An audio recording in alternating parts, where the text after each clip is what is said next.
ආයුබෝවන් ඉතිහාසයට ආදරය කරන ඔබ සැමදෙනාම ඉතාම ගෞරවයෙන් පිළිගන්නවා අපගේ මේ වීඩියෝට.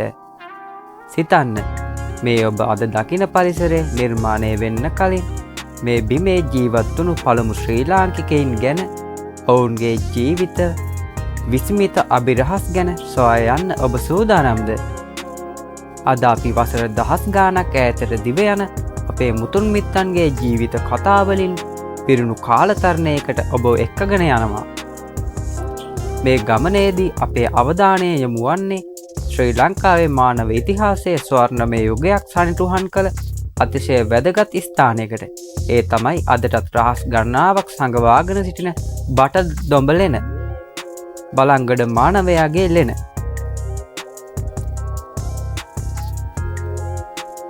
රත්නපුර දිස්ත්‍රික්කයේ කුරුවිටට නුදුරින් පිහිටි මේ දැවැන්ත ගල් ගුහාව පිටතින් සාමාන්‍ය ගුහාවක් ලෙස පෙනුනත් එය ඇතුළත රහස් රැසක් සඟවාගෙන සිටිනවා.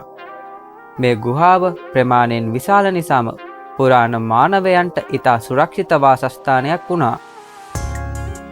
මේ ප්‍රදේශය එකල දඩයම් සඳහා ස්වාභාවික සම්පත් සොයා ගැනීමට කදිම ස්ථානයක් වුණා.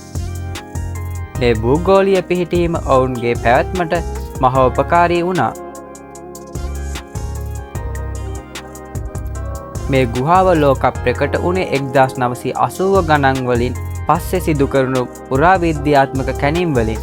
මෙහිදී හමුවුණු සාධක වලින් ලංකාවේ අප්‍රිකාවෙන් පිටත වාසය කළ පැරණිම නූතන මානවයාගේ හෝමෝ සේපියන්ස් සාක්ෂි තහවුරු වුණා. වසර 30000 සිට 37000 දක්වා ඈත අතීතයකට හිමිකම් කියන බලන්ගොඩ මානවයාගේ සම්පූර්ණ ඇටසැකිලි කොටස් පවා මෙතනින් හමු වෙලා තියෙනවා.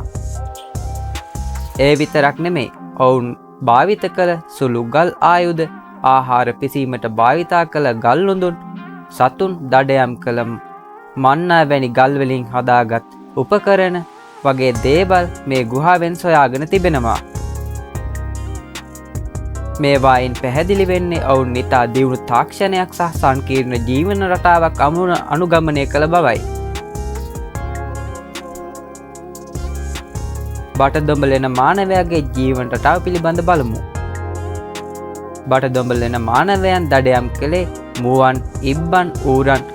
විශේෂම කාරණා වන්නේ අලින්ද මොවුන් දඩයම් කර ආහාරයට ගෙන තිබෙනවා.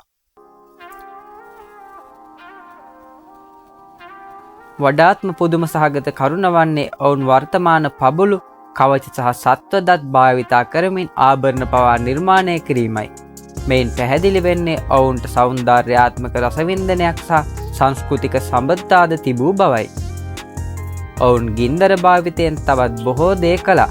මෙවැනි දියුණු ලක්ෂණ අපට පෙන්වා දෙන්නේ මේ අපේ මුතුන් මිත්තන් හුදෙක් ගල් යුගයේ ජීවත් වූ නොදියුණු මානවයන් නොව සංවිධානාත්මක සහ බුද්ධිමත් පිරිසක් බවයි. බටදොඹ ලෙන එය හුදෙක් ගල් ගුහාවක් නම් නෙවෙයි. ශ්‍රී ලංකාවේ මානව ඉතිහාසයේ ජීවමාන කෞතුකාගාරයක්. මෙහි සැඟවුණු සෑම සුළු ගල් ආයුධයක්ම, සෑම ඇටකටු කැබැල්ලක්ම අපට කියාපාන්නේ වසර දහස් ගණනකට පෙර අපේ මුතුන් මිත්තන් කෙතරම් සූක්ෂම සහ සාර්ථකව මේ භූමියේ සිය ජීවිත ගොඩනගා ගත්තාද කියන එකයි. අද අපිට ලැබිලා තියෙන මේ උරුමය අපි අනිවාර්යෙන් ආරක්ෂා කළ යුතුයි. එය අපේ අතීතය සහ අපේ අනාගතයත් වෙනවා. ඉතින් ඔබ බටදොඹ ලෙන බලන්න යනවා නම් කිසිදු හානියක් නොකර නැවත පැමිණෙන්න වග බලාගන්න. මේ වගේම අපේ ඉතිහාසයට හා සංස්කෘතියට තවත් සැඟවුණු රහස් සොයාගෙන යන්න අපි සූදානම්. ඒ ගමනට ඔබත් එකතු වෙන්න. ඉතින් ඔබ තවත් අපේ channel එක subscribe කරලා නැත්නම් දැන්ම subscribe කරලා like එක දාගෙන ඔබේ අදහස comment එකකින් තියාගෙන යන්නත් අමතක කරන්න එපා. අපි ඉක්මනින් තවත් මෙවැනි පුදුමාකාර තැනකදී හමු වෙමු. එතකල් ගිහින් එන්න. ඔබට සුබ දවසක්.